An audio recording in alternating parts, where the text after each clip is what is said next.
दुर्दशा के लिए जिम्मेदार कौन? बावल नगर पालिका हो रही है राजनीति का शिकार। सड़कों पर लगे कूड़े के ढेर, बदबू मारते शौचालय बने हैं बावल की पहचान। अधिकारी की छवि से बाहर नहीं निकल पा रहे हैं विधायक। बावल, संजय सिंह पत्रकार। बावल लगातार राजनीति का शिकार हो रहा है। गत विधानसभा की बात करें तो लगातार 2 बार बावल विधानसभा से चुनाव जीतकर प्रदेश की सरकार में करीब 10 वर्षों तक कैबिनेट रैंक के वजीर रहे डॉक्टर बनवारी लाल की टिकट राजनीतिक कारणों के चलते काट दी गई। इसका खामियाजा बावल की जनता भुगत रही है। अब बावल नगर पालिका में आपसी गुटबाजी कोर्ट में खाज का काम कर रही है। बावल नगर पालिका के अध्यक्ष एडवोकेट वीरेंद्र महिलावत को कांग्रेस समर्थित माना जाता रहा है। नगर पालिका उप प्रधान एडवोकेट भाजपा समर्थित माने जाते हैं। अब प्रधान व उप प्रधान के बीच गुटबाजी चरम पर है। गुटबाजी का खामियाजा बावल की जनता को भुगतना पड़ रहा है।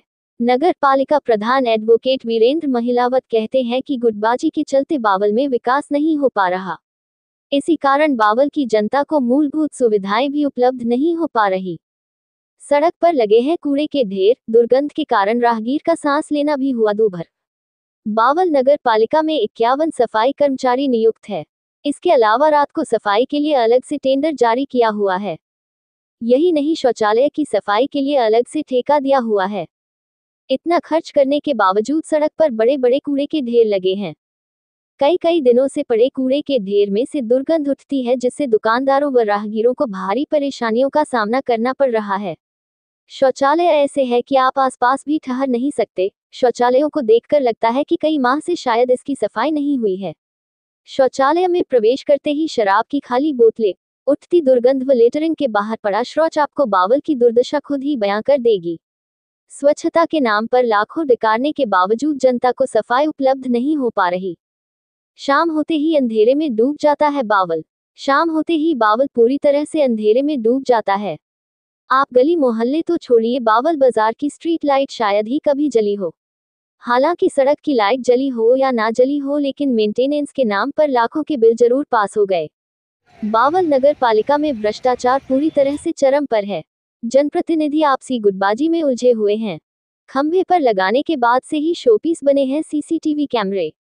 बावल में आपराधिक घटनाओं को रोकने के लिए पूरे शहर में करीब 17 सीसीटीवी कैमरे लगाए गए थे, लेकिन बताया जा रहा है कि जिस दिन से इन सीसीटीवी कैमरों को खंभे पर लगाया गया था, शायद उस दिन भी इन कमरों ने काम किया हो। जब किरकिरी होने लगी तो नगर पालिका के अधिकारियों ने खराब सीसीटीवी कैमरों को पुलिस स्टेशन बावल सौंप दिए। अब सीसीटीवी कैमरे का संचालन की जिम्मेदारी थाना बावल के पास है। शहर के तमाम सीसीटीवी कैमरे अब मात्र शोपीस ही बने हैं। पार्कों की हालत बद से बदतर। बावल के पार्कों की हालत भी दयनीय बनी हुई है। पार्कों के रख रखाव पर लाखों रुपए खर्च किए जा रहे हैं, इसके बावजूद पार्कों की हालत दयनीय बनी हुई है। टूटी सड़कें बताती है बावल के हालात। सरकार बावल के विकास के लिए लाखों रुपए की राशि आवंटित कर रही है। इसके बावजूद भी टूटी सड़कें हालत बताने के लिए काफी हैं। नगर पालिका में भ्रष्टाचार इस कदर हावी है कि कंक्रीट रोड भी बनने के बाद एक पखवाड़े में ही रोड से भ्रष्टाचार की रुलियां निकालनी शुरू हो जाती है। तमाम विकास कार्यों में गुटबाजी के कारण भ्रष्टाचार का खेल खेला जा रहा है, लेकिन जनप्रतिनिधि राजनीति के खेल में मस्त है। क्या कहते हैं प्रधान? नगर पालिका प्रधान एडवोकेट वीरेंद्र महिलावत मानते हैं कि गुटबाजी के कारण बावल का विकास नहीं हो पा रहा। प्रधान विकास ने होने देने का ठीकरा उप प्रधान अर्जुन चौकन पर फोड़ते हुए कहते हैं कि उप प्रधान के कारण ही बावल का विकास नहीं हो पा रहा है। उन्होंने कहा कि गुटबाजी के बावजूद उन्होंने बावल में शॉपिंग कम्प्लेक्स का निर्माण कराया। उन्होंने माना कि अतिक्रमण, सफाई व्यवस्था, सड़क निर्माण में भ्रष्टाचार बावल नगर पालिका की बड़ी समस्याएं हैं। उन्होंने कहा कि उनकी जीत बावल की जनता की जीत है, इसलिए उप प्रधान को बावल के विकास के लिए गुटबाजी समाप्त कर बावल का विकास करना चाहिए। HR81 न्यूज पर पल पल की ताज़ा अपडेट देखने के लिए चैनल को लाइक, सब्सक्राइब व शेयर करते रहना।